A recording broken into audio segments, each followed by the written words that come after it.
was probably the weirdest intro I think I've ever done on my YouTube account. And what else are you gonna do? I'm on a trampoline. If you don't know who I am, my name is Tara. Welcome to my YouTube channel. If you are subscribed and know who I am, welcome back. I hope you're doing very well. I decided to film on my trampoline today because it's such a beautiful day. Summer has finally come to Ireland. It is incredible. Praise Jesus.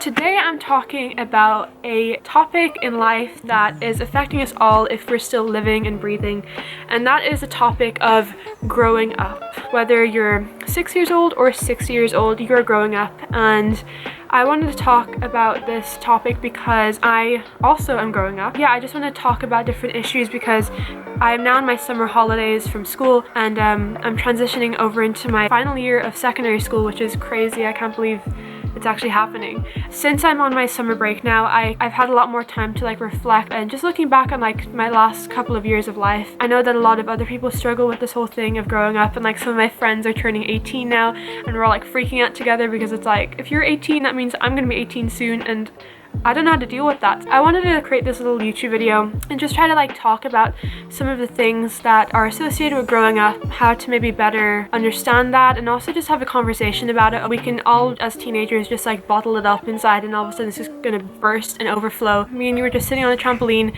outside on a summer's day. So I'm gonna be talking about 4 different topics that kind of are associated with growing up. I'm also going to be showing you some really great baby photos of myself because we're talking about growing up, and I also haven't looked at these in a while, but I probably won't show any bath photos because those are probably going to get censored on YouTube, so we're not going to do that. I'm also going to set a timer because I tried to film this video earlier on, but I just talked for way too long that my camera ran out of storage, so I just deleted all the clips. And I was I'm just going to film this again, and I put a 5-minute countdown. First topic I'm going to talk about is school. Yay, everybody loves school, but we're on summer now, most of us, hopefully. So there's a sports event happening, and there's a track and field thing at the back of my housing estate, so if you can hear that, that's what it is, just the announcer. School is such a big part of our lives as teenagers, and just in general, even if it's in university, just learning and constantly growing. But in particular when you're teenagers, a lot of your day is consumed with school and homework and projects and all of that fun stuff. The pressure of grades, achieving. I'm just gonna be completely honest, I actually enjoy the majority of my time in school because I like learning, and I find it easy to learn, and I know that's not how everybody is. Everybody learns through different ways. I do understand the pressure of not being naturally academic and maybe preferring to do things with your hands in terms of practical learning or just through project work, and I know not all schools offer that, especially the Irish system.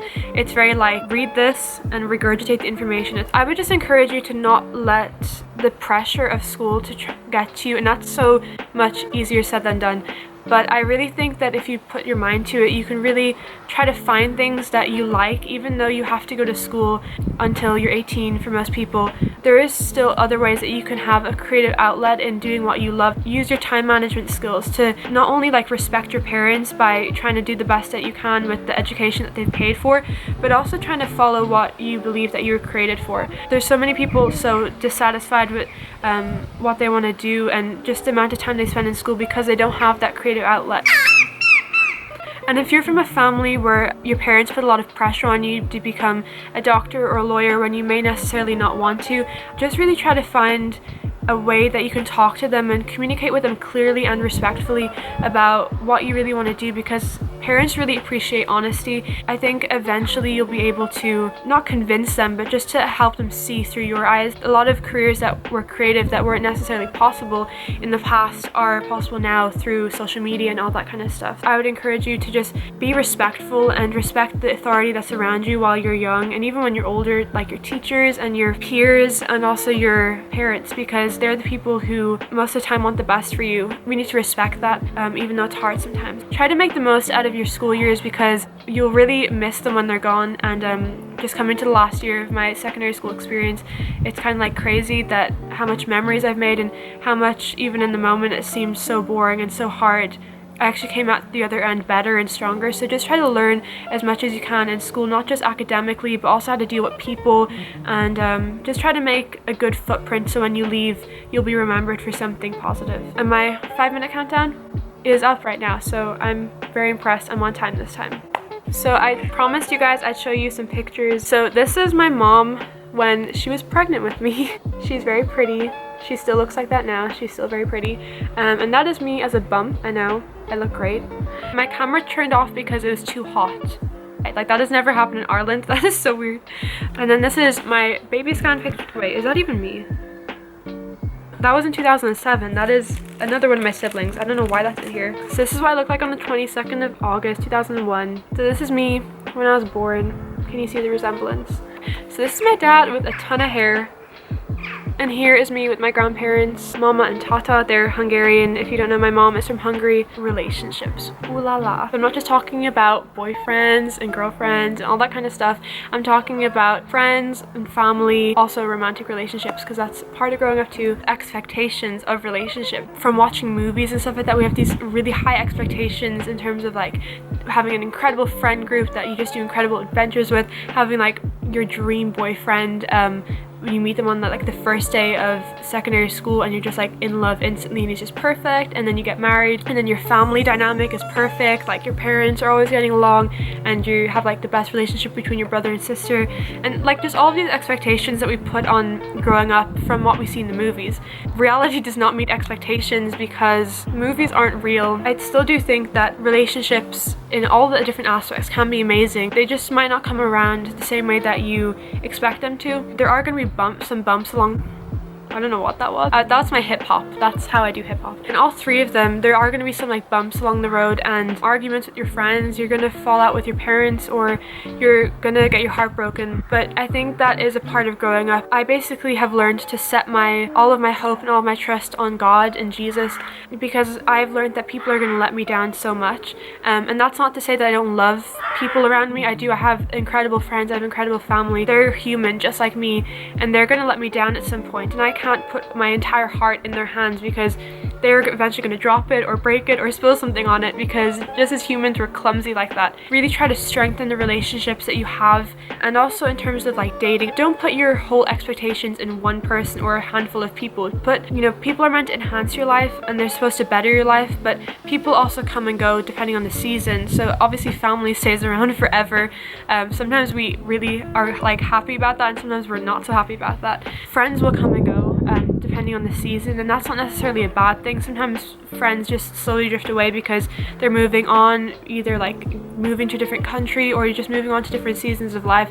And as you grow up and as you're a teenager, you're changing so rapidly, so it is natural that relationships aren't going to necessarily end up the way you want them to. But there also are some good surprises along the way in terms of finding incredible people who are like-minded, and maybe even finding a relationship, because there's so many people who find relationships at such a young age, and that's incredible, and it's cool to grow up with each other. Bottom line, don't set all of your expectations in people, because they will eventually let you down, and that's okay, because we're all human at the end of the day. So here is me sleeping, enjoying life. Yeah, that's me and my cot. This was one of my first friends as a baby.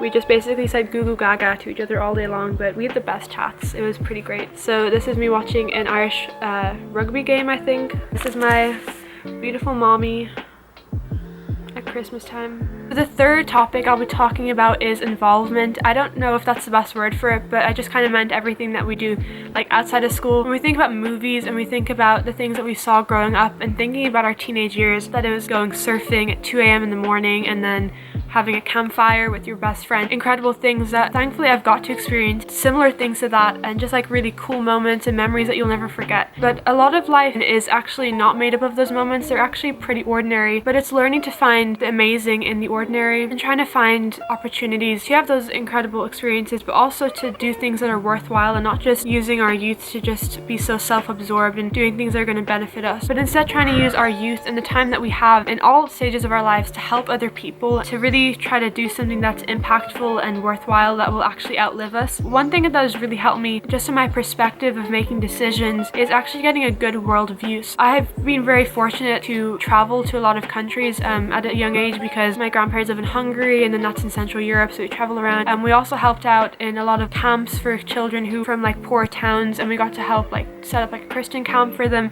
and that's what we would do like in our holidays. We'd have times of like going to water parks and stuff, which were so cool, but we'd also get to to just help other people, because my parents taught me from a very young age that that is what is worthwhile, and it's so important to learn to do that at a young age. So you can find so many ways in your community to just help out, whether that's just helping the elderly person who lives next door, or it's helping out in a soup kitchen, or just trying to use your time and energy in any way to help other people, because you honestly will never regret it, even though it's hard sometimes and we just want to naturally do what's best for us. Life is so much better when we live it for other people and when we live it for God. If you're a Christian, if you're not, that's cool too. When I make references to God in this video and Jesus, I'm just talking about my faith perspective. And if you want to know more about that, I have a video up about faith and like my Christianity and what I believe in. So, but if you don't believe in that stuff, that's perfectly fine too. Taking risks to do stuff that you really love to do. So for example, last summer, I've always wanted to take up tennis and ballet, but I was always just so scared to do them because it meant other people watching, and I was like, what are other people going to think? And I decided, you know what, like, I'm just going to do it because I might not ever got the opportunity again to do that. So I did it, and it was honestly two of the most amazing experiences that I had in my life, and I would have never had those if I had not taken that risk. So I'd really encourage you, and something that I've been trying to do a lot recently is try to take risks and try to do things that seem a lot bigger than your capacity, because you'll be surprised that you can actually fill it pretty easily. Take risks and take opportunity and adventure. Yeah, just take sensible risks, I guess you could say. If that's like an oxymoron, sensible risks. I think you guys get what I mean. This is me with my pet snake. JK, it's just a teddy. This is my first birthday. As you can see, I'm reaching for the cake. Buttercup Fields. They're really pretty. This jacket I found is so cute. It's like a 90s windbreaker. Genuinely wear that if I had it now. Sorry if the camera has moved a little bit. I had to empty out my memory card because it got full. So the final thing I'm going to talk about is next step. Whatever like that phrase means to you, for me that means college. After this year of like secondary school, but yeah, college, that's something I'd love to do. I know not everybody wants to go to college. The options that we have in this generation, Generation Z, if you don't know anything about generations, it's actually really interesting, so you can look it up. Anybody born from 2001 onwards up to like 2016, I think, is Generation Z, so we're like after the millennials. We have more options than ever. We can travel to a different college, we can do online college, go straight into a career, we can start a company. It's like pretty crazy because we have so many options out there, and yet it's actually kind of harder to make a decision about your next step because there are so many options. Sometimes too many options is a bad thing. The camera's shaking because my cat is climbing into the scratching pole that I'm filming on. I think I just took her house. I apologize. I know that I've got pretty overwhelmed by it in the past, but something that I've learned is to just kind of take one step at a time. There she is. Yeah, we can just be so focused on what we're going to do in the future and what's coming tomorrow, and then we actually kind of miss the present. We can learn so much right here and right now, and that we can actually develop. And I'm not going to tell you the cliche like follow your passions and follow your dreams, but really spend time in evaluating what you're good at. I read a book about leadership recently, and it had a really good quote in it, so I'm going to try to look it up. It was basically saying people who are smart spend time with the few things that they're good at, but the people who are most successful are the ones that recognize the one thing that they're really good at and actually put all of their time and energy into that one thing. So that's easier said than done, because obviously we'd all like to know what we're best at and we'll chase after that, but it's just really about spending quality time with yourself and investing in yourself in terms of developing your skills. It'll really help you grow way up. Am I willing to put this extra time and energy? Be wise about it and do push yourself out of your comfort zone, like I said, and don't just settle for whatever's easiest. People underestimate what they can do in the long term and overestimate what they can do in the short term. A lot of us see our life like 6 years down the line, and we're like thinking about what we could have achieved. Maybe it's not actually that much, but then we think about next week and we're like, oh, I should have like written a book by next week. Instant social media kind of mindset is that everything comes super quick, but a lot of things take patience, and something that takes patience is learning about yourself and ask others around you who you think know you best, like your parents, your family, your siblings. Are my strengths? What are my weaknesses? Some people aren't going to tell you what you like to hear, but sometimes some people know you better than you know yourself. Like for example, my parents know me a lot better than I would know myself, and they're like, don't really think this is a good idea, but I'm like, I'm just gonna do it anyways, and I end up regretting it later. So just listen to some voices in your life you trust, but it's good to just get some perspective and see yourself through other people's eyes. Praying and asking God about directing your future, that's something that I've been praying about a lot recently. Maybe put like an hour aside each week to research into colleges or opportunities that you can get involved in. I always include like a little Bible verse at the end of my videos because I love God's word and I believe it's powerful, so I just always like sharing that with people. But I'm gonna read a little bit of a longer piece of scripture. I'm just kind of talking about like worry and anxiety and like what the future holds. My hair is falling down very slowly. My hair is just not cooperating, so we're just gonna let it out. It's from the book of Matthew 6 verses 25 to 34. This sounds like I'm preaching or something. This is kind of strange, but if you have like a Bible app by YouVersion, follow along on that. It's in the Message translation. If you decide for God, living a life of God worship, it follows that you don't fuss about what's on the table at mealtimes or whether the clothes in your closet are in fashion. There is far more in your life than the food you put in your stomach, more to your outer appearance than the clothes you hang on your body. Look at the birds, free and unfettered, not tied to a job description, careless in the care of God, and you count far more to him than the birds. Has anyone by fussing in front of the mirror ever gotten taller as much as by an inch? All the time and money wasted on fashion, do you think it makes much difference? Instead of looking at the fashions, walk into the fields and look at the wildflowers. They never primp or shop, but have you seen the color and design quite like it? The 10 best dressed men and women in the country look shabby amongst them. If God gives such attention to appearance of wildflowers, most of them which are never even seen, don't you think he'll attend to you, take pride in you, and do his best for you? What I'm trying to do here is get you to relax, to not be so preoccupied with getting so you can respond to God's giving. People who don't know God and the way he works fuss over things like this, but you know both God and how he works. Steep your life in God reality, God initiative, God provisions. Don't worry about missing out. You'll find all your everyday human concerns will be met. Give your entire attention to what God is doing right now and don't get worked up about what may or may not happen tomorrow. God will help you deal with whatever hard things come when the time comes. The Message translation, if you're looking for like a good Bible translation that's not like ye and thou, the Message translation by Eugene H. Peterson is incredible, and it just really brings the word of God to life. This is really like I'm preaching now, so we're just gonna go for it. I'm just gonna embrace it. The first thing I want to highlight from this is that when you trust God, all of these things that you worry about are actually going to be taken care of. It's just that he's going to do it in his time. You know, we all talk about God like he's the author of our life, like he's writing a book about our life, or he's making a movie about our life, and he's like the best director or the best writer that you've ever met. At a young age, you kind of just want to like meet the guy or meet the girl that you're going to fall in love with and like get married to and stuff, but sometimes that's not going to happen until a little bit later on in your life. Being patient and not settling for what's convenient or the person that's just easiest to go for, but believing that God has the right person for you at his timing. My dad often describes it to me that God has the whole view and we just have like the head view. We can just see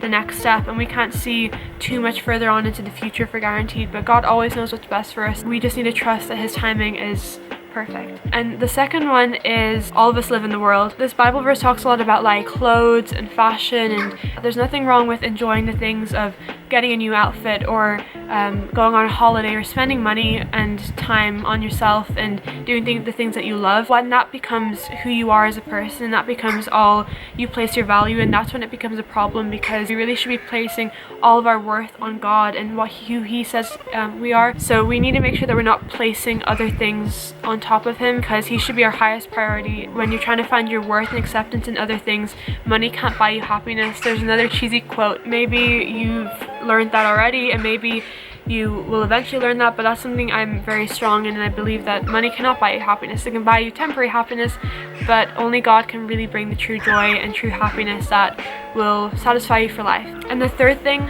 that I'm going to talk about is, but when we actually give up our time, when we give up our energy and the times that we could have spent just being self-absorbed and spending, when we give it away to others, it always comes back to us. We don't give in order to receive, we just give because that is the heart of God and we want to follow that. God's heart was always to give and to bless other people, so I believe as Christians that we should also really be like that. We don't have to be billionaires like Mark Cuban or Bill Gates to be generous. We can be generous with what we have now. If you're generous now, you'll be generous then, and if you're stingy now, you'll be stingy then. So money and wealth and stuff just makes us more of what we are already. It's so easy to get caught up in growing up and the stress of that, but really hope you guys enjoyed it or learned something from it. If you have any more questions, I'll leave my Instagram down below, so just feel free to DM me and I'll try to get back to you. I'm here for you if nobody else is. Yeah, I hope my channel can grow so I can reach more people, help other people out. Share this video with anybody who you think may need to hear this, because I just hope it can help as many people as possible.